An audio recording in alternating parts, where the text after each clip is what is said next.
Newsfirst, NEWSLINE with Faraz, Shauketaly.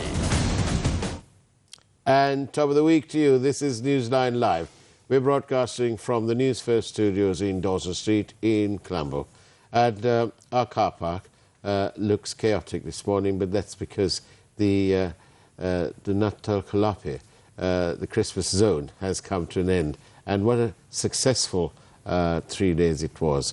It gave so much of happiness and joy to the young ones who came there, and full of smiles and partaking in the fun and frolic that was put out by the chairman of the Maharaja Group and, of course, everybody at our company.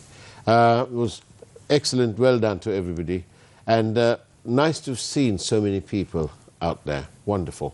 And this morning, as we start the week's proceedings, and in between, of course, we have Christmas and so on, let's not forget that there is a real dearth of political leadership in the country, across the political divide, if I may say so.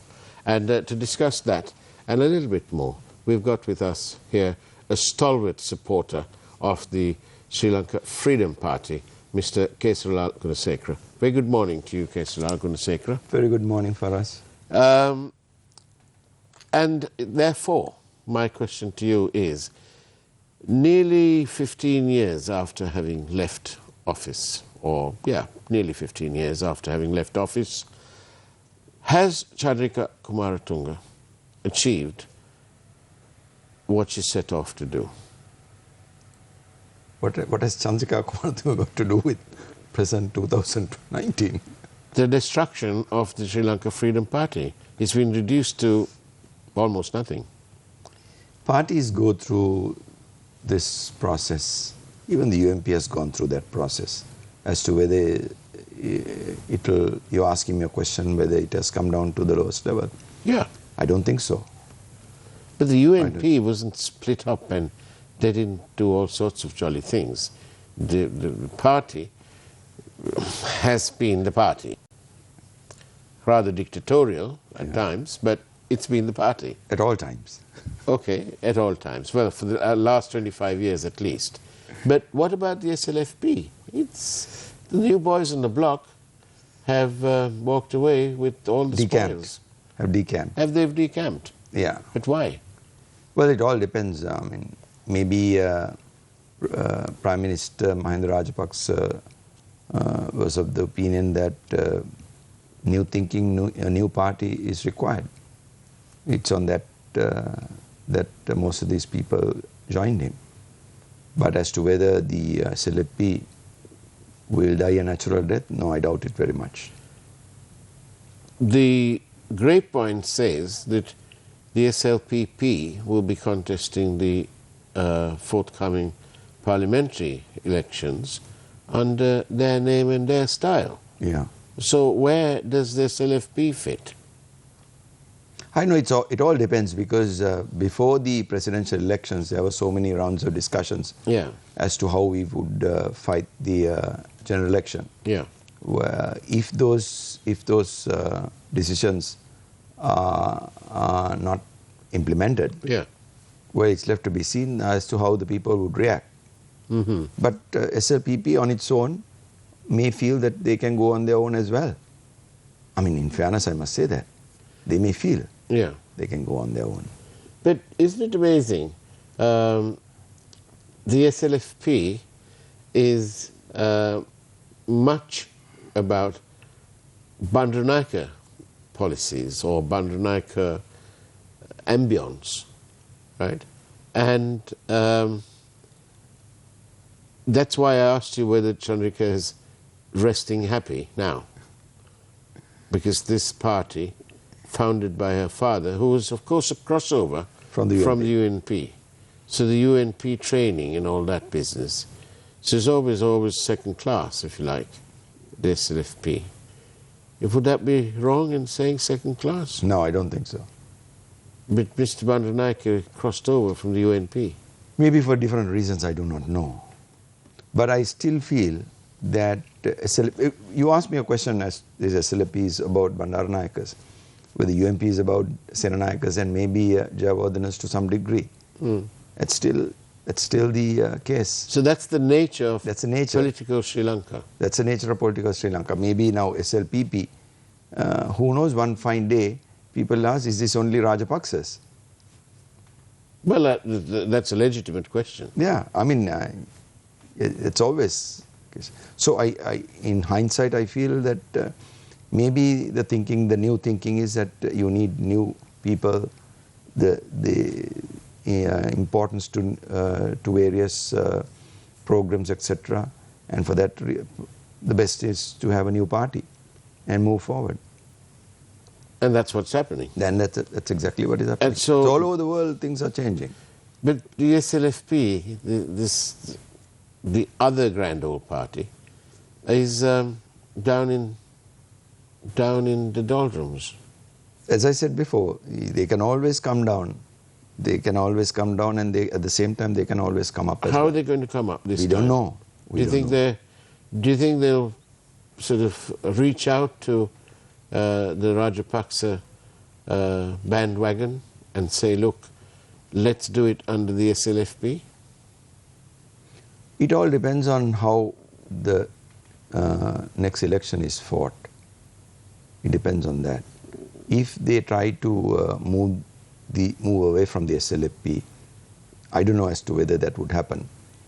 Then in that case, that would be to some degree a problem, because you must understand that there are so many people in the rural areas who are staunch supporters of the SLFP, very staunch supporters of the SLFP.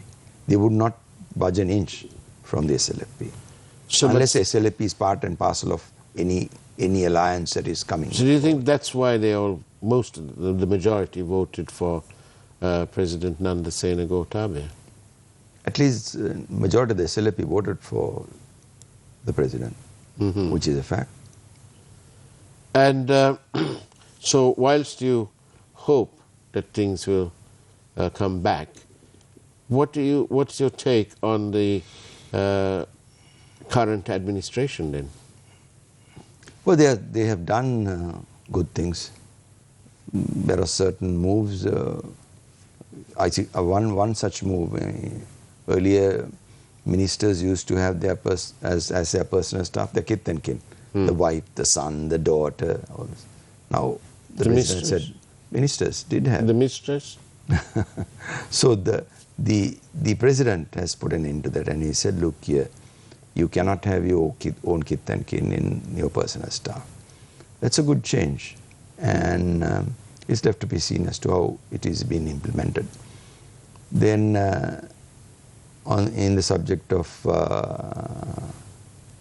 business or the economy, the re-exportation of the small crops, which were in heavy demand. He has said re-exporting is stopped, is banned. Okay. So these are good moves. We need to move forward. Then he decides that to government institutions you need specialist people to be appointed, and he has invited people to send in their applications, etc. And they select people for those jobs, which is a good move. But politics is also about being pragmatic. So what of these people who are being selected and picked? Yes, because what about the people who don't have a professional qualification, who don't have a degree, but who have done yeoman service to the party? I don't think they'll be. And so on. I don't think they'll be ignored, because you need to understand that management is not only the flashing of a degree. Yeah. Management is totally different. Yeah. You can have 101 degrees, but you may not be in a position to manage properly. You see, but isn't that the anomaly that President Gotabaya wants professionals? He doesn't want, any riffraff. He wants professionals who know what they're doing. No, but then at the same time, there are certain people who may not be professionally qualified, but who are experts in the field of management. Those people yes, must that's what I'm saying. Where is the opt-out clause from this stated committee saying, we're looking for professionals? It all depends on how the committee will look at it. I don't think the committee will always insist on paper qualifications. That will be a big blunder if they do so.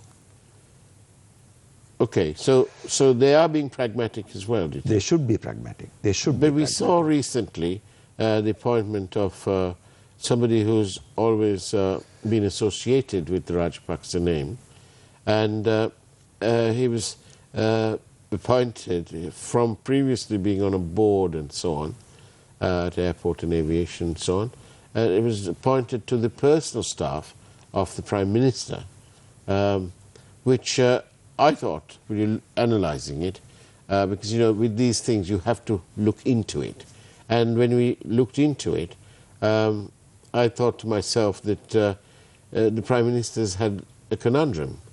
He's obviously, his man won't be, isn't being offered a directorship or, you know, or chairmanship, but instead has been given a appointment in the personal staff of the Prime Minister. Are you referring to a relative of his? No, I'm talking to Mr. Abhay Ratna, who was the executive director of the airport at one time. Oh, I see. And so on and so forth. But, you know, one would have safely presumed that he would have been put on a board or given a chairmanship or something. But clearly, I'm just only taking him as an example.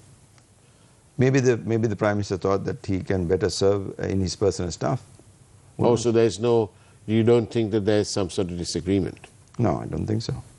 Ah, okay. There's always a possibility that he feels that he can do better service in his personal staff. Okay, so what's because there are so many areas which are being handled. What's the feeling on the grassroots now, Keslal Gunasekara, for your party?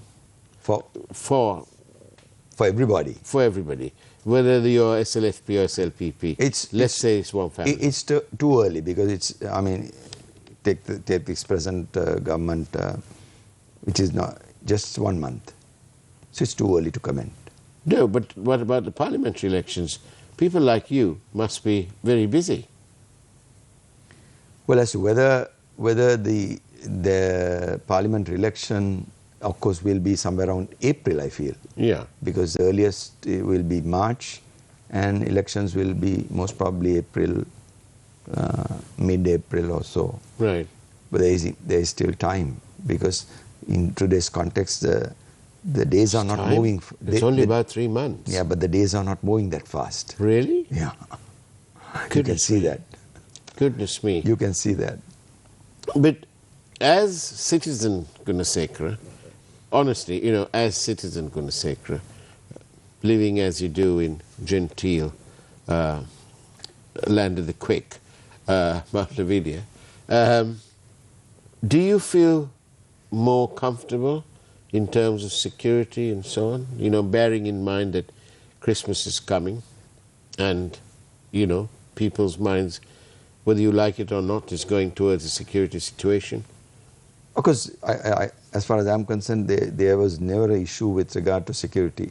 And of course, in the present day context, 255 people dead. Yeah, that's a different issue altogether. We can argue that out as to why it did happen. That was basically because certain people in positions did not take proper action. It's very simple. There's a whole-scale departure. Whole-scale departure. Beyond that, I still feel that we are okay.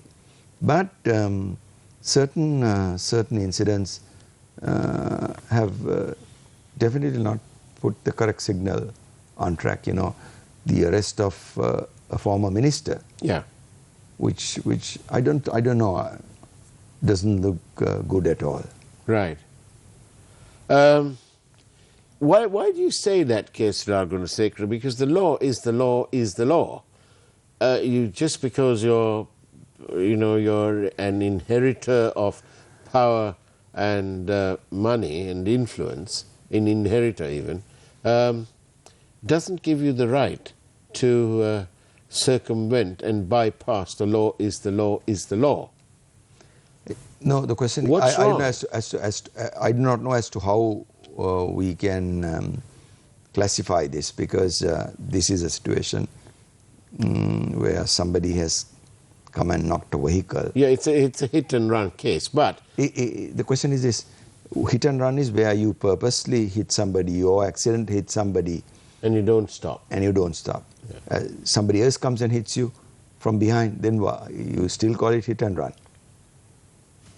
Debatable issues. Debatable issues. But nevertheless, it's like this. If they are now, and they are obviously, having, that case was done and dusted, legally speaking. Now they've opened the case again. They've reopened the case again. Because apparently there's new evidence in the form of whatever. But let's take that hit and run case on its own. Don't you think that if you are going to arrest the so-called alleged real driver, right, then what about the investigative officers who carried out this investigation and who charged somebody and who was, managed to close the file? What about them then? Surely it is not the alleged driver who did all that. We don't know. But what about those police officers? Why are they not being arrested for dereliction of their duty? So those are questions. Those are questions. Those are the questions. Those are the questions. In the context of that, where they had a new investigation into the hit and run incident, do you think that there is a need to call for a fresh investigation into other matters, including, wait for it, the bond scam? There are so many things that you need to look into. Yeah. There are so many things here. The question is this, it's too early, as I said, it's too early to comment, but I feel that the arrest of the former minister is also too early, within a couple of weeks. But when is the right time? No, it all depends. You reopen a case which is already decided upon by the court, and you present your facts to court, and then get it reopened. Right. And then thereafter you move forward. As to whether that has happened, I don't know. Of course, I'm not a lawyer to decide as to what is right and what is wrong. Yeah. But I'm a citizen of this country, and therefore I see things where I feel that it was too early for arrest of this nature. Really? What should they have done first then? I go submit your facts before a court of law and get their consent as well. I see. And maybe produce those police officers. Then you're giving enough time. What are you saying? Is this a rush towards revenge?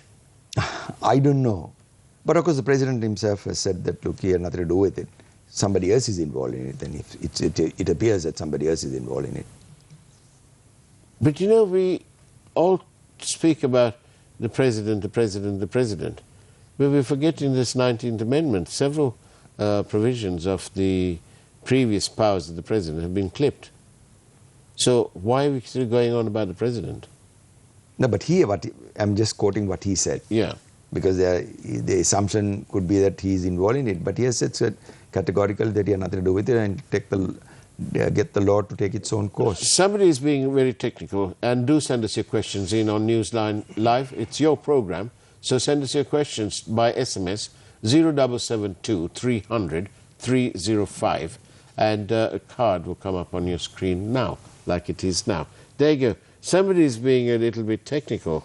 Says here, what happens if I ride a bike not suitable for city roads, but only for racetracks, and get knocked or knock another person? What would the circumstances be? If the other person does not report to the authorities, what happens? These are questions. As to at what speed that the motorcyclist was riding. It appears to me that the more we find out, the less we know. The less we know. Because it's more questions than answers. The more questions than answers. And it happens every time. Yeah. Now this is another can of worms. Because apparently the bike was not meant to be. Not registered. Not meant to be on the road. So does that mean that we can just knock anybody down if we detect that it's a 1000cc bike which shouldn't have been registered and wasn't registered? We're just going to knock them off the road. What does that mean? So these are issues that they'll have to provide answers. Yeah. The police will have to provide answers for these things. But how does it augur for you as citizen Gunasekara when you see the president going through the normal channels, the president doing away with his motorcade, the president insisting that the Road Traffic Act is adhered to? That's good. Does it make you feel good? It's good. Right. And will it change the trajectory in this country?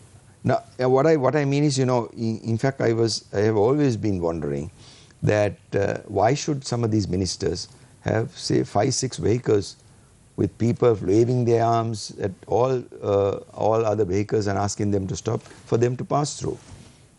Because there is no problem. I mean, there is no security threat as such. Yeah. There was no security threat after 2010. But there is another threat. Which is what? I shall tell you. It's called time management. It's called the diary. They don't have enough time.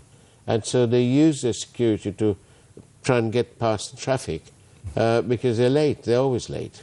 That's what it is. Yeah, so that's time management. That's their right, problem. It's time management. That's their problem.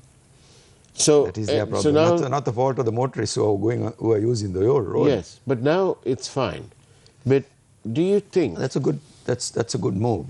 Okay, that's a good move because I think that was practiced by so many politicians, not for the benefit of the people. Do you think, Gunasekara, do you think that the people down the chain, does this need to respect the law? They need to respect the law. Everybody. Do you think that sentiment is now crept into everybody?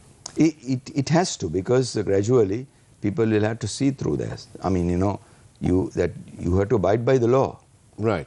If you are going on the road, you're walking on the road, you're driving a vehicle on the road, abide by the law. Whatever you're doing, you abide by the law.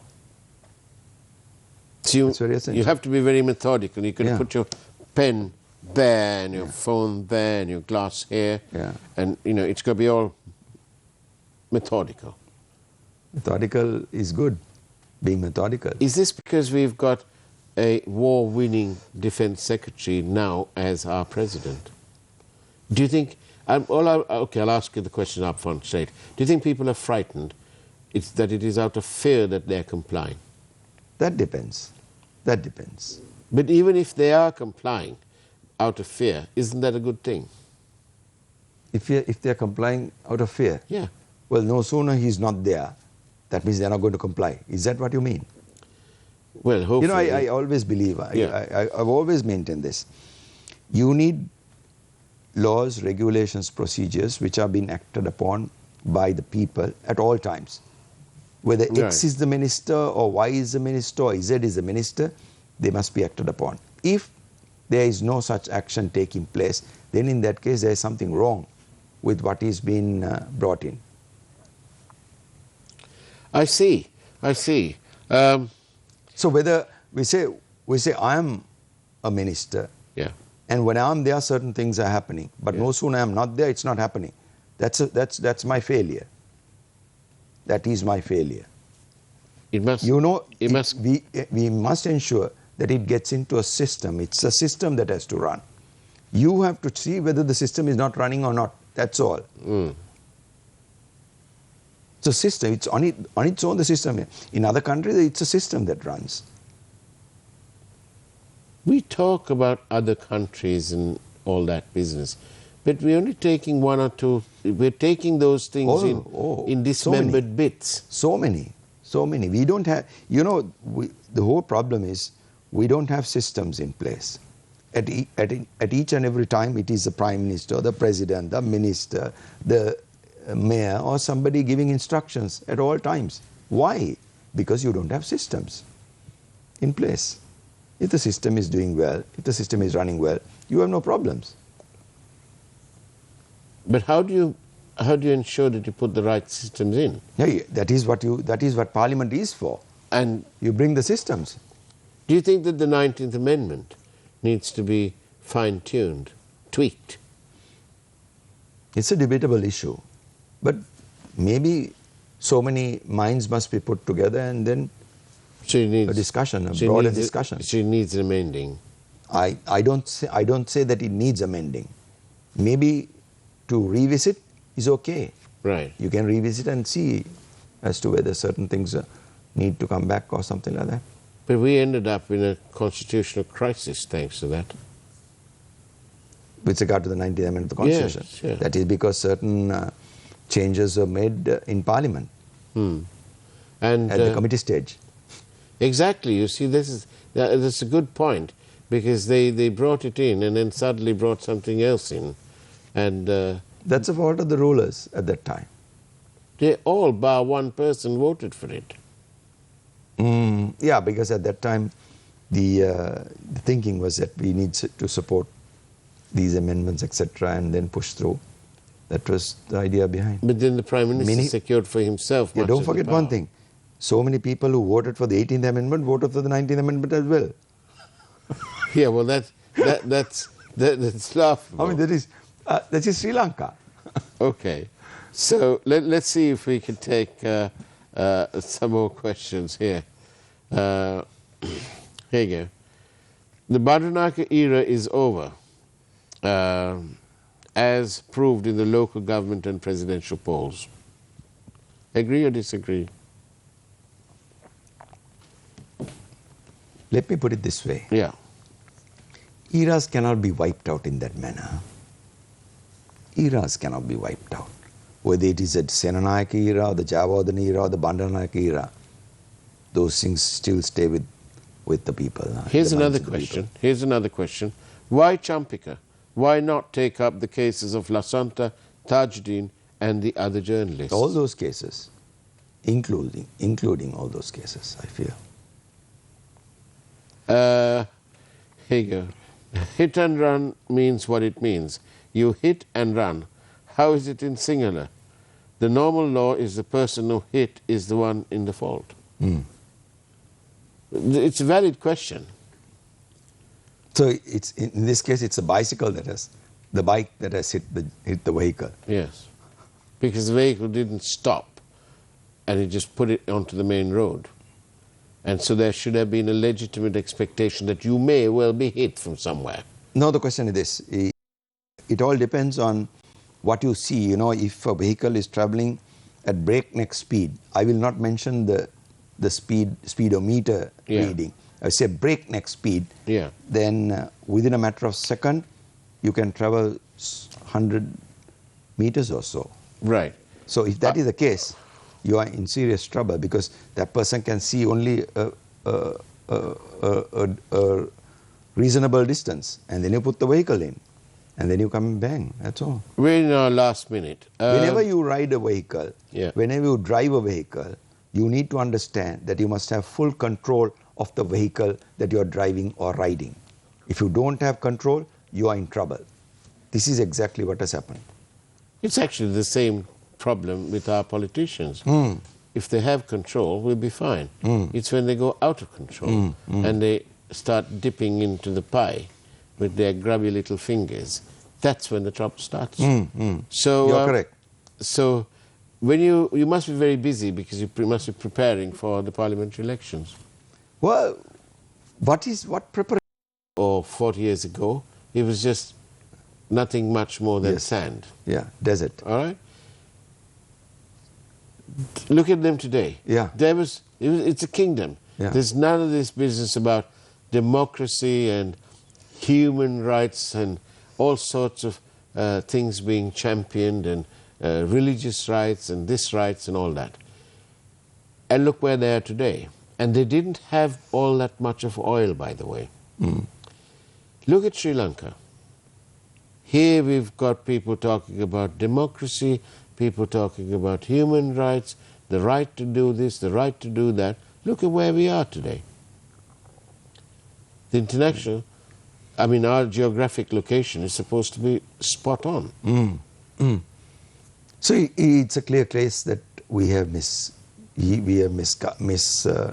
misgoverned, or we have not done our job properly. That's very clear. Or we just need a royal family. No. All it's the very people simple. It's very simple. We have not governed ourselves properly, and that is why we are in this present position. As to whether that will continue, it is left to be seen. Quality people don't come into parliament. Quality members are kept out of the system, and when that happens, it's all the ordinary people who are trying to rule the country. It's not that easy. You need good thinking, good thinkers, who are honorable people, who love the country. You know, there are certain people who say we love the country. That is for their political gain, not that they love the country so much. So the people have a pretty difficult choice to make. It's not a pretty difficult choice. I still feel that the people do not know whom to elect. Well, yes, because they put out the same old names. It's a party. It's a party. We see as to what the present president is going to do at the next election.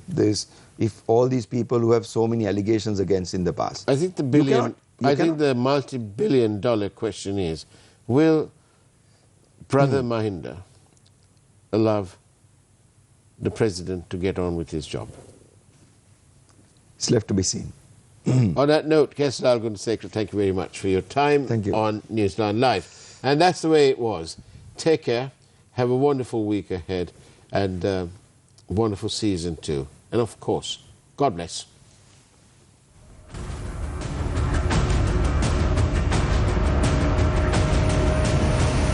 Newsfirst, Newsline with Faraz Shauketaly.